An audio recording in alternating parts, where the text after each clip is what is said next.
புனித மார்க்கு நற்செய்தியாளர் விழா ஏப்ரல் 25 சனிக்கிழமை.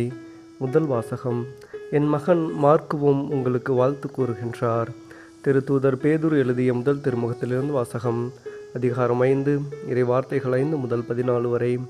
அன்பிற்குரியவர்களே, ஒருவர் மற்றவரோடு பழகும்போது எல்லாரும் மனத்தாழ்மையை ஆடையாய் அணிந்திருங்கள். ஏனெனில் செருக்குற்றோரை கடவுள் இகழ்ச்சியுடன் நோக்குவார், தாழ்நிலையில் உள்ளவர்களுக்கோ கருணை காட்டுவார்.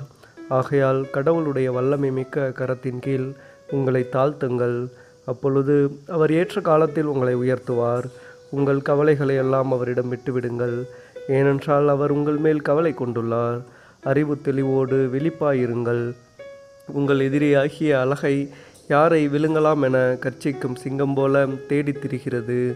அசையாத நம்பிக்கை கொண்டவர்களாய் அதனை எதிர்த்து நில்லுங்கள். உலகெங்கிலும் உள்ள உங்கள் சகோதர சகோதரிகள் உங்களைப் போலவே துன்பங்களுக்கு உள்ளாகிறார்கள் என்பதை நீங்கள் அறிந்திருக்கிறீர்கள் அல்லவா? எல்லா அருளும் நிறைந்த கடவுள் இயேசு கிறிஸ்துவுக்குள் என்றும் நிலைக்கும் தம் ஆட்சியில் பங்கு கொள்ள உங்களை அழைத்திருக்கிறார். சிறிது கால துன்பங்களுக்கு பின் அவர் உங்களை சீர்படுத்தி, உறுதிப்படுத்தி, வலுப்படுத்தி நிலைநிறுத்துவார். அவரது வல்லமை என்றென்றைக்கும் உள்ளது. ஆமேன். நம்பிக்கைக்குரிய சகோதரன் என நான் கருதும் சில்வான் வழியாக சுருக்கமாக உங்களுக்கு எழுதியுள்ளேன். உங்களை ஊக்குவிக்கும் கடவுளுடைய மெய்யான அருளை பற்றி சான்று பகரவுமே எழுதினேன். இந்த அருளில் நிலைத்திருங்கள். உங்களைப் போலவே தெரிந்து கொள்ளப்பட்ட பாபிலோன் சபையாரும் என் மகன் மார்க்கும் உங்களுக்கு வாழ்த்து கூறுகின்றனர். அன்பு முத்தம் கொடுத்து நீங்கள் ஒருவர் மற்றவரை வாழ்த்துங்கள். இயேசு கிறிஸ்துவோடு இணைந்து வாழும் உங்கள் அனைவருக்கும் அமைதி உரித்தாக்குக. இது ஆண்டவரின் அருள்வாக்கு. இறைவா உமக்கு நன்றி. பதிலுரை பாடல். பல்லவி. ஆண்டவரின் பேரன்பை பற்றி நான் என்றும் பாடுவேன்.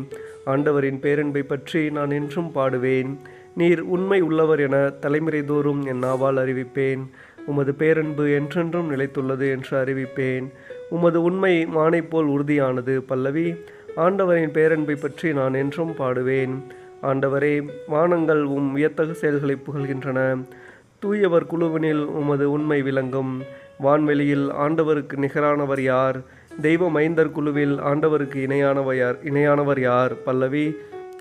ஆண்டவரின் பேரன்பை பற்றி நான் என்றும் பாடுவேன்.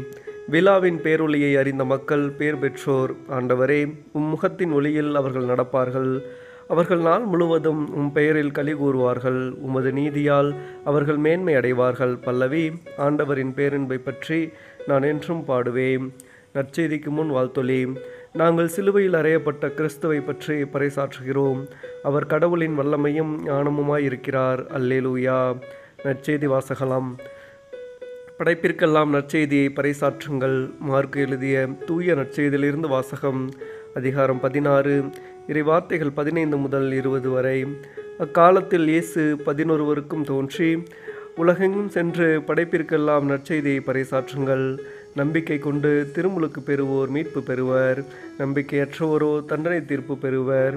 நம்பிக்கை கொண்டோர் பின்வரும் அரும் அடையாளங்களை செய்வர். அவர்கள் என் பெயரால் பேய்களை ஓட்டுவர். புதிய மொழிகளை பேசுவர். பாம்புகளை தம் கையால் பிடிப்பர். கொல்லும் நஞ்சை குடித்தாலும் அது அவர்களுக்கு தீங்கு இழைக்காது. அவர்கள் உடல் நலமற்றோர் மீது கைகளை வைக்க அவர்கள் குணமடைவர் என்று கூறினார். இவ்வாறு அவர்களோடு பேசிய பின்பு ஆண்டவர் இயேசு விண்ணேற்றம் அடைந்து கடவுளின் வலப்புறம் அமர்ந்தார்.